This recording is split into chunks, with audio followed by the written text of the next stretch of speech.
take a look at problem 4.1.13. We're given two vectors. Vector A, which is 2i minus j plus 3k. Vector B is I plus 2j. And we're asked to find the cross product, A cross B.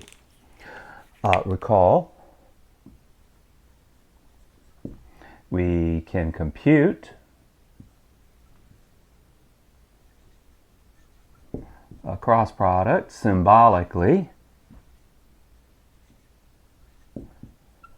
by taking a determinant. So we'll create a 3 by 3 matrix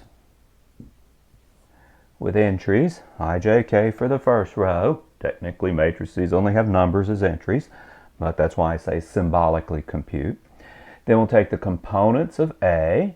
A has an I component of 2, a first component of 2, second component of -1, 3 for the third component.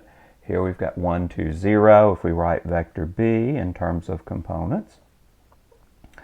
So we'll expand along the first row as we've done in taking cross products. So we'll have, looking at the 1, 1 entry in the matrix, we'll eliminate the row and column containing the I. That'll leave us with a little 2 by 2 minor matrix. -1, 3, 2, 0. Then we'll subtract. Remember the alternating signs. We'll subtract the minor matrix determined by eliminating the first row and second column by eliminating the row and column that contain the entry j, the j vector, leaving us with the minor matrix 2, 3,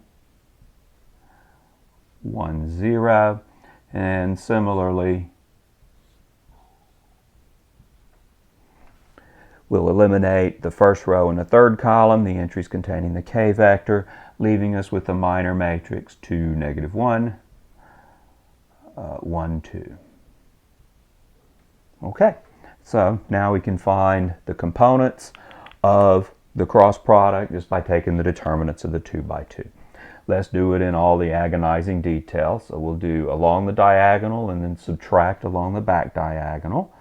So we'll have -1 times 0 minus 3 times 2 times the I vector minus, similarly here along the diagonal, don't forget the minus, and subtract off the back diagonal, 2, 0, minus 3 times 1 times the j vector, plus similarly 2 times 2 minus -1 times 1, 2 times 2 minus -1 times 1. Be liberal with your use of parentheses. Be an excellent opportunity to lose some negative signs. So doing the arithmetic, we get 0 minus 6, so we get -6i. 0 minus 3, -3 with a negative out front, that's plus 3j. 4 plus 1 is 5, plus 5k. So there's the cross product. If you like it in terms of components, we could write it -6, 3, 5. Probably best to give it in terms of I, j, k, given they gave us vectors in terms of I, j, k in the question. End of question. Let's do a little free education though. This vector is supposed to be perpendicular to both A and B. Let's check that. Notice if we take A dot, the cross product, A cross B,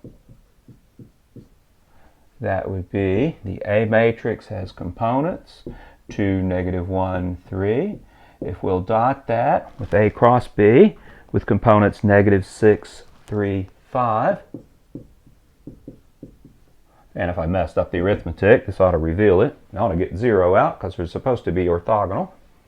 So we get 2 times -6, that's -12. -1 times 3, it's -3. 3 times 5, is 15. That's in fact 0. And if we'll take the dot product of B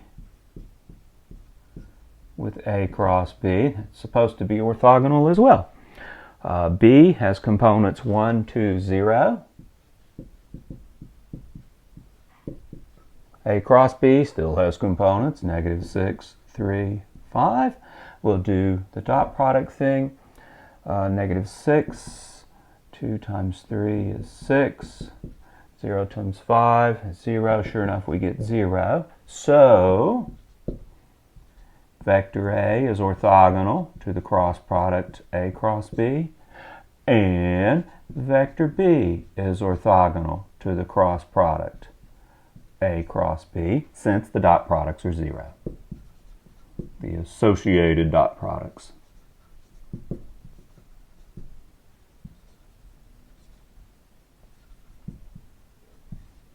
And we've claimed in general that that always happens. The constituents A and B are always orthogonal to A cross B.